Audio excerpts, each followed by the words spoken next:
Basically what we have here is a model to affect instructional change within a school building. And one of the models that are to be implemented according to Prince George's County is the use of the data-wise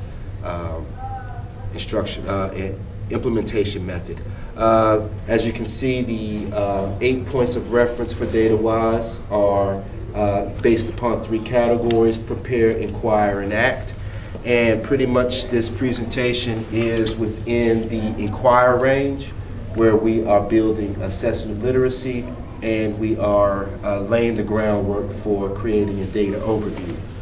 And part of that is you use an inverted triangle to ultimately get to your focus point, which is an action plan.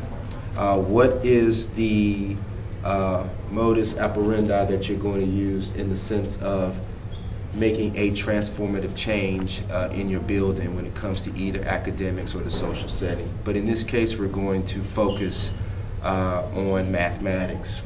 The first stage, which is the base of your triangle, is utilizing just gathering up your data that you want to create a story for. And we're going to look at a 3-year trend at Cooper Lane in the sense of what story does the data suggest. So we started off with analyzing our MSA data over the past 3 years. This is your MSA data for grade 3 from the years 2011 to 2014.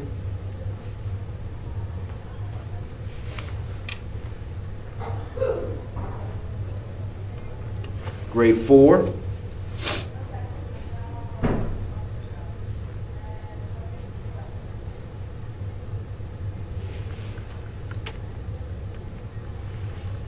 Grade 5.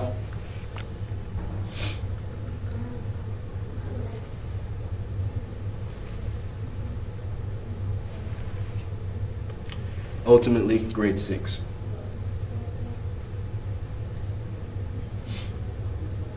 Now this line plot tells a story. As a educator and someone who is utilizing data to analyze, this line plot tells a story.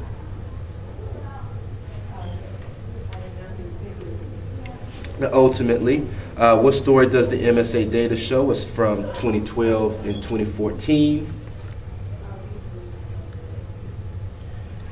And to provide real-time relevance, since we're moving away from voluntary state curriculum to Common Core standards, what are students asked today in math that is distinctly different than what was implemented in 2012?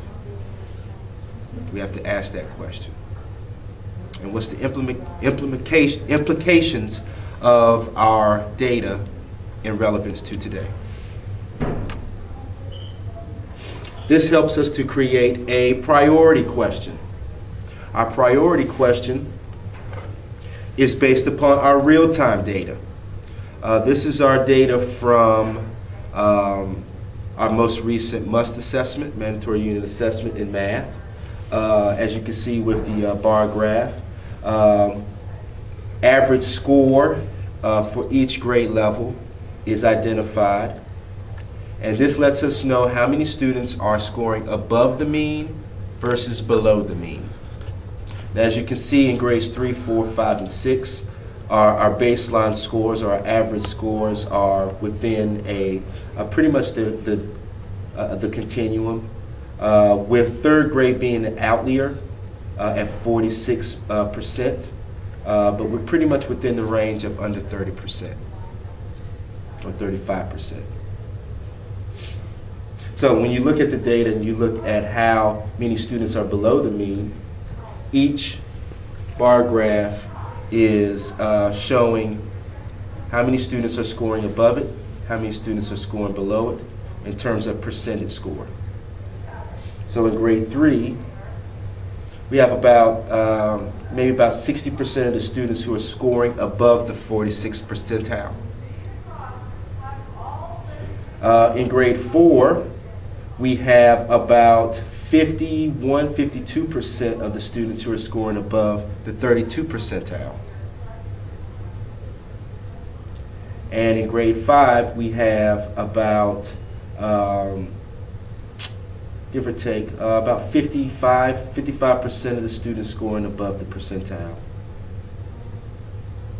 And in grade 6, we have about 48% of the students scoring above the percentile.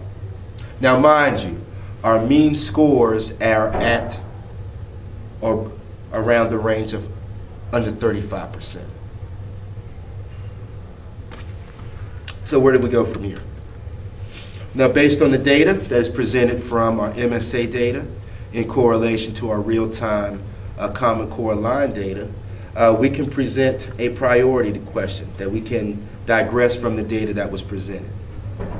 And part of the process in developing a priority question, what is the question that we're going to use to help us be able to drive our instruction, is based upon a certain criteria of the collaborative process.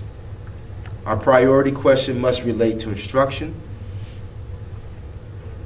narrow our focus of inquiry. What are we going to inquire about?